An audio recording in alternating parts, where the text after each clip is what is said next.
Kalisus Maramba danger de ce beau tapis BTV3. Chaîne c'est YouTube. BTV3. Bana poto, bana partout, bana monde entier.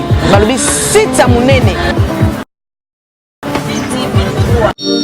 Babi, landa mambo bien na kata BTV3, on se retrouver.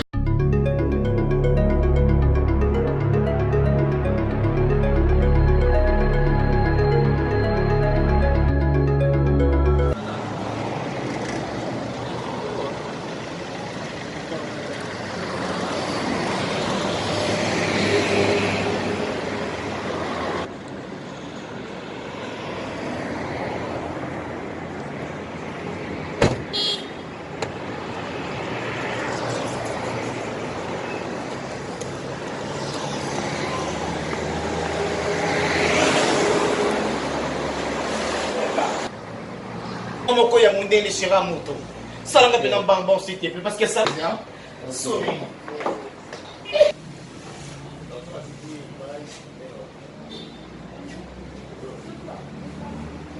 matamita malanga mokilo bazali depuis que la émission événement on a kende lelo et c'est événement parce que coupé ça donne action Moïse na mokili oko yango bolamu epolaka te ntango osala bolamu nzambe akopambola yo un jour nde omoninga naza presse bo nazokende nde eza na association moko ezalaka na kati ya Paris wana babenga bango bamama ya 9-4 na kati wana okomona bapati bokanga okomona banicole batafe baza telebe bo baza ebele siko baorganisaka d'événement. L'événement que chaque année, et puis l'événement, il n'y a pas un te. Mais ça va à Londres, aux États-Unis, au Canada, à Bruxelles, à Belgique, à Paris. Ce que c'est un événement à Bango. C'est comme Makambo, Basaka, na Katsuwana, la maman, Mongo et Kotaka. Il y a eu que Salinga Passi. En tout cas, Basaka, na mo thème ya mo maman. Pour Mongo et Kotaka, na Katsuwana, l'événement, Basaka, Organizakawana. Balongolaka lende quelque chose epele bana na mona Congo pona ko sunga bato bana ba problème. Exemple. Na orphelinat bakenda ko pesa ba don. Bakenda ko pesa bato bazana ba problème. Basunga ba femme veuve. Bakenda na orphelinat ko sa ba don. Basunga ka ba femme veuve ya po biso basi nde to zaka motema malamu. Yango na komi kuna souci ko yebisa bato bazaka na ba mbongo wana. Bozoko no ko pesa mbongo na ba mezangi tina. Boya na ngo epa ba mama 9-4. Po ba mbongo bazwaka bali yango te. Basunga ka nde ba congolais o baza na souffrance na mboka na biso ndeti lelo. Evenez mes amis. Bazoko de ko tala ba aveugle o baza na commune Kisasa na maison communale. Il y a tas comme mutu amona kate pour ça que mon te veut fit. Parce que ça besoin d'assistance que bato ba soutenir communauté morale tieni. Et puis au kufi na miso, au kufi na moral, au kufi na makambo nyonso. Yango ba mama 9-4 ba lobby ba Nicole ba tafi bango nyonso tout. Ba bete to ko tika ndengo na te événement to ko sala l'année passée. Ya mbongo wana. Ano kaka mais dans max je crois. Basi mbongo wana ndesi ko bazoya lelo basunga ba aveugle news yango naza pressé ça maman rapide luko anga naza mama na kozanga te batande ngona bazaka mingi te poko na be mbongo ngo omboli anga ba mais ala dit te to sunga ya sano kiti ya to sunga obe na chinois o san nengo sanga mo système okaya de ko sanga mabarbara moi shampoing nanu pour le kusa moi shampoing OK. Bana Paris, bana Bruxelles, partout dans le monde, vous avez ngai. Na yé pona yé bisabino, association oyo ya 9-4, ba maman 9-4. Bozanga katena ba événement oyo bango basalaka.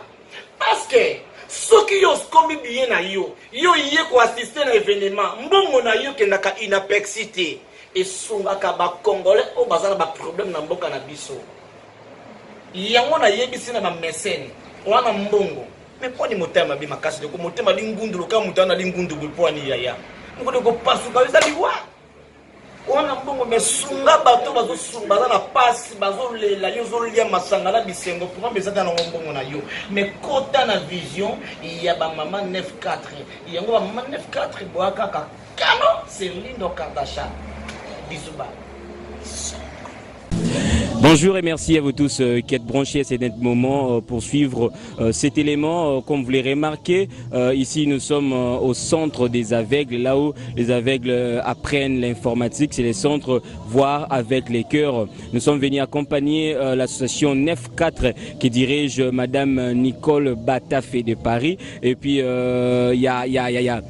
il y a une personne qui fait partie aussi de l'association 9-4 de Paris, mais il est à Kinshasa. Nous allons la recevoir ici. C'est Madame Ariette Upumba. Et nous serons avec lui ici. Et nous allons entrer à l'intérieur pour voir comment est-ce que les agents de cette formation vont recevoir l'association 9-4, parce que aujourd'hui nous sommes venus remettre une enveloppe à ces centres de formation des aveugles ici. Si on peut entrer déjà avec mon réalisateur à l'intérieur.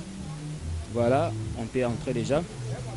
Vous allez découvrir ce qui va se passer ici dedans. Voilà. Merci beaucoup, Monsieur René Mawete, le coordonnateur de l'association Voir avec le cœur. Nous sommes très ravis de venir vous voir aujourd'hui. Nous sommes l'association 9-4 sans frontières, basée en France, à Paris. Au nom de l'association 9-4 sans frontières et au nom de la fondatrice de l'association 9-4 sans frontières, Maman Nicole Batafé, nous vous remettons officiellement cette enveloppe qui est un don offert par notre association 9-4 sans frontières de Paris. Vraiment, c'est avec un grand cœur que nous le faisons. Et ça coïncide aussi avec le nom de votre association, Voir avec le cœur. Comme vous voyez avec le cœur, nous aussi, nous vous remettons cette enveloppe de grand cœur. Merci beaucoup de nous accueillir. Merci. J'ai dit aussi un mot de remerciement. Je peux aller? Bien, merci beaucoup. Messieurs les représentants des 9-4 pour ces dons à l'association Voir avec le cœur. Voir avec le cœur qui lutte pour le bien-être des personnes handicapées visuelles, les non-voyants et les malvoyants, pourra s'en servir pour subvenir tant soit peu à leurs besoins nombreux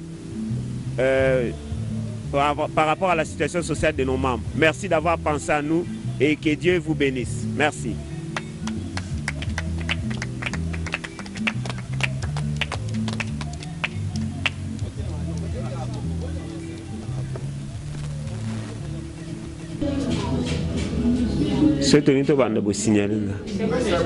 Ça va? Ok. Bien, mesdames, messieurs de la délégation de l'association 9-4 sans frontières, soyez les bienvenus au siège de l'association Voir avec le cœur RDC. Nous sommes heureux de vous recevoir en séjour et de vous voir venir nous visiter.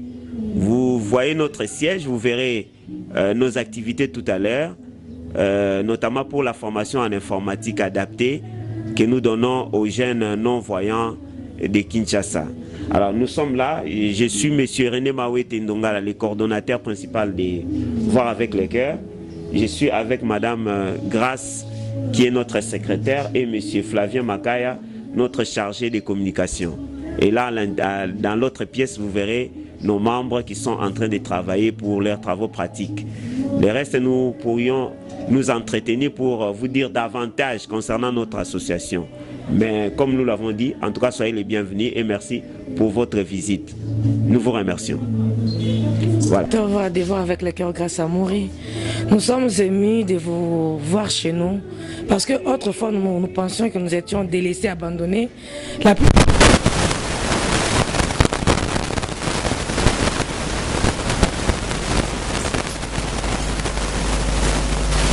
Bonjour, ma secrétaire. Coordonnatrice adjointe. Nous allons au band de 9-4 Kanisi Benabino, c'est-à-dire que les Baliens habitent ensemble, mais impressionnant, ils n'arrivent pas à encourager ce merci. Merci parce que ils ont facilité. Il y a mon secteur un secteur quand même spécial parce que les locaux aveugle, les moins aveugle, tous les aveugles et comment le la pas si moko boye le côté la vie. Mais nous que aveugle oyo bazali ko yana centre na biso voir avec le cœur bazali outillé en informatique baebi comment na ordinateur na bango acte basali na koko bakaka ezamala mingi parce que tozanga ba moyen hein moni voir avec le cœur zali une organisation constituée des volontaires bazana salaire té. Moi je suis coordonnatrice adjointe mais j'ai pas de salaire, je suis bénévole ici. Je viens avec mes transports, j'essaye de donner quelque chose s'il y en a, mais il y a un moment grâce la secrétaire qui est là, qui n'a que ça comme travail. Donc il vient difficilement avec ses propres moyens et s'il voit avec le cœur à quelque chose, il essaye de suppléer à ses transports. Donc c'est une organisation Oyo et ça n'a mis qu'à la volontaire. Appui na bino eko sunga biso mingi parce que à part informatique au bomoni, to sunga rapé ba étudiant aveugle yako na kotanga na bango. Ba famille bazana ba difficulté so gida famille pour na mona za valide azana ba difficulté pour na foutre les frais académiques si qu'on a mona raté oh déjà ba parents ba considérer le cola inutile donc bazala so na moi négligence moko makasi yango moni voir avec le cœur ayaka na appui pour la kosunga la totalité pour n'avoir pas incapable ou une partie à bas frais académiques pour la permettre banawana au dans la situation de handicap il y a comment gradué na bango comment na licence voire même doctorat nzambeye moko ebindenga pour récompenser bino parce que musa to sala gezaka musala moko motema. Moi je suis là c'est parce que quelque part je suis experte en micro-assurance santé donc on me consulte et puis par ça nazora mon bachi dans ngai mais musu baza balaka na musala ngoka kaya formateur en informatique na centre aveugle bon vivre ndenge nini yango lisungi na bino et que ça là vraiment que ba wana mususu ba sepela nzambe apambola bino.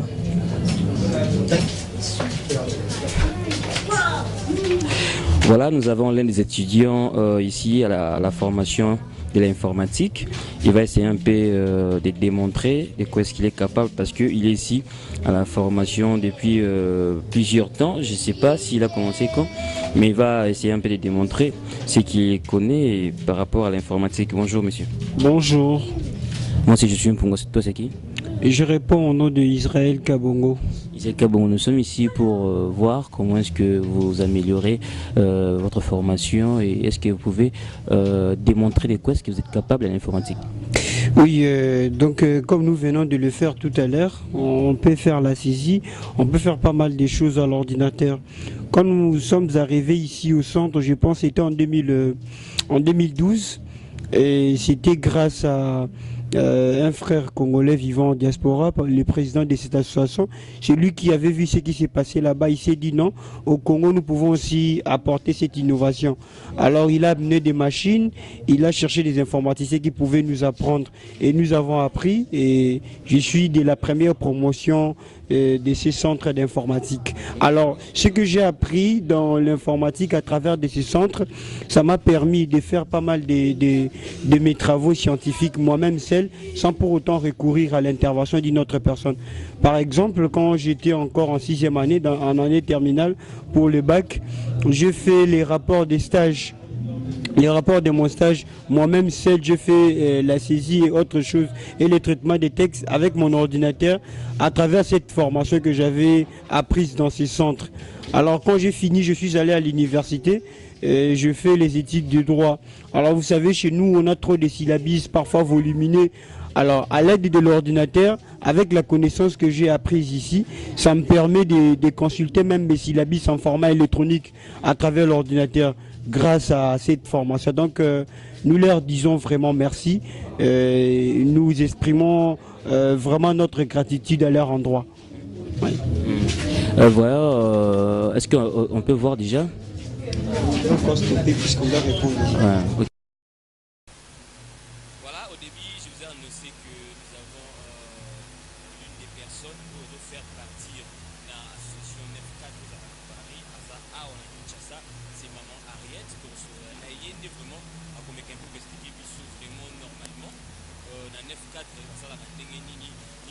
Sala et Nakan et puis projet ni bazana et puis impression surtout par rapport à la journée à l'élo parce que tout le monde te paye bazana bon qui n'a volé à un musicien qui n'a volé à Manganda mais bango vraiment va songer va soutenir avec non voyant va songer quand même beaucoup plus va soutenir orphelin homme de vieillard de éviter pourquoi le point ça un thème Maman Riette ça awa il est au souverain je vais saluer déjà Maman Riette bonjour.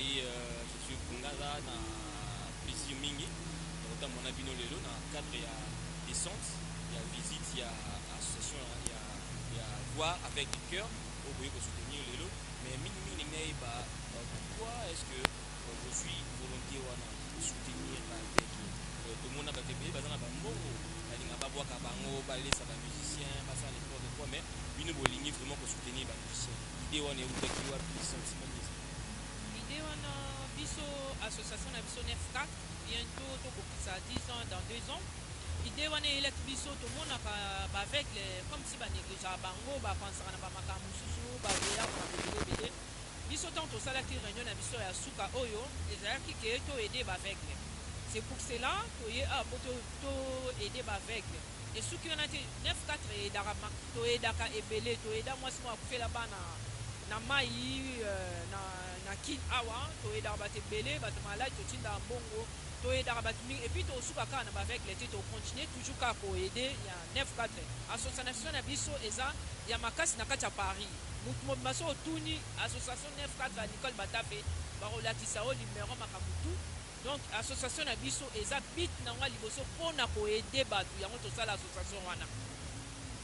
Faites comment par rapport à la récolte pas moyen au bino na bino quand vous êtes bon ou bien vous avez aussi d'autres partenaires où vous êtes vraiment le coco et puis dans on a fait bino surtout moyen ça c'est au bio le péga que vous avez pas moyen pas ko téléphone na bino force na bino comment force na biso ezalaka parce que chaque année tout ça la ba soirée toteka ba billet c'est toteki ba billet ba bénéfice wana yango toyedaka bato bazana problème ba partenaire na biso bazali neti ami d'Achation aza partenaire à 94 ba mame belé ba edara biso pe mo muke ba tiaka biso soutien pour to reculer to avancer donc voilà quoi donc biso nde toza na ka pona aider et bien suka lelo to continuer ko aider ba parce que en Afrique passe pété za makasi donc soki biso to tiki ba te belé ba pas sortir ndenge to e awa kota la ba avec to continuer ko aider ça fait mal parce que première fois toi ko aider ba avec donc je manque même des mots de parler tu vois donc tu continuer toujours ya ko aider. Merci beaucoup na France bazolanda yo France mobimba na moment oyo baza mobiliser maman Nicole Batafe za branché à Olanda maloba nini okoko s'adresser na bango et puis mo salutation na bango. Bon bango nyonso na ko tanga ba kombote na remercie maman présidente na biso fondateur Nicole Batafe vice-présidente maman sociale Eza Rose vice-présidente Eza Madiata na biso ba membre toza kelme belé na ko tanga bino te parce que toza effectif de 20 personnes tango eza poussé pour bango pe basa makambo na ko tanga bino te donc ngana za sur place nazo présenter 9 cas donc na lini bino mingi tous ensemble jusqu'au biso pe poste non poste non nanga poste na yo na kati ya ngai naza na poste te et puis naza membre simple et pas ya na 94 na poste te. Merci beaucoup. Voilà, merci beaucoup. Vous étiez là nombreux devant vos laptops, devant vos téléphones. Vous avez suivi avec beaucoup d'attention ce qui s'est passé ici au centre Voir avec les chœurs, là où nous étions venus accompagner l'association 94 de Paris. Il y avait une personne qui était à la délégation de l'association 94 de Paris. Elle était ici à Kinshasa, c'est Madame Harriet Upumba.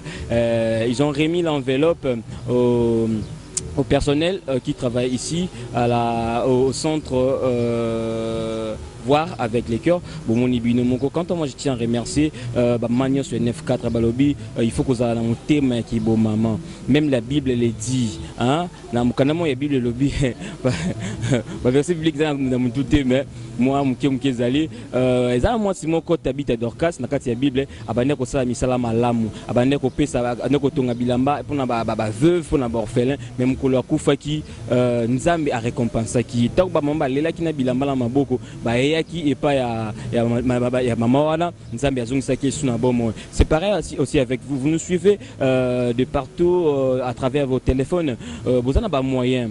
Bolia ka on a bino na babar, bolia ka on a bino na ba musicien, bolia ka bino par-ci par-là et place malamu vraiment ya ko soutenir, ya ko s'aimer ezana monsala oyo na assure que soko soutenir monsala oyo ya ko soutenir ba aveugle, ya ko soutenir ba orphelin, ba homme de vieillard, nzambe akopambola yo. En tout cas vraiment ba maman o bazuli kanisi malamu ya ko soutenir ba aveugle oyo association 9-4, là je cite la présidente maman Nicole Bataf et puis je vois maman Rose Baende na pêche bambo théâtre. Je suis un ngayo azokontinue kaka kosala mosala oyo botindaki asala na suku tosuka ate na misala ezebele tokokita par-ci par-là tokoremettre badon na biso fondation mpe ezali ya monene awa ya union des jeunes de Kalamu tosala badescente sur terrain tosala badon mais soki tokokotina makambo na biso na kati ya lelo wana ekozala bien bapartenaire nyonso numéro eza wana na se wana si vous nous appelez dans la minute de Kitapeta, Awa, maman et 9-4 à Paris, de contacter par exemple à Paris, maman Nicole Batat de Zawana, et la remise, il y a la donne à Dune Panaïe, pour taper sur le terrain, pour taper sa numéro est là, pour contacter Bissou, et puis pour la publicité, pour la promotion de l'album Nebino, pour contacter Bissou, pour Zawana, pour recevoir, et quant à moi, je vous dis déjà, le rendez-vous est pris très prochainement avec d'autres éléments. Portez-vous bien. Yassika, les sous maramba danger, les sous bota BTV 3. Chaîne sur YouTube. BTV 3. Bana poto, bana partout, bana monde entier. Balobi site ya munene. Babi landa mambo bien na kata BTV 3 on se retrouver.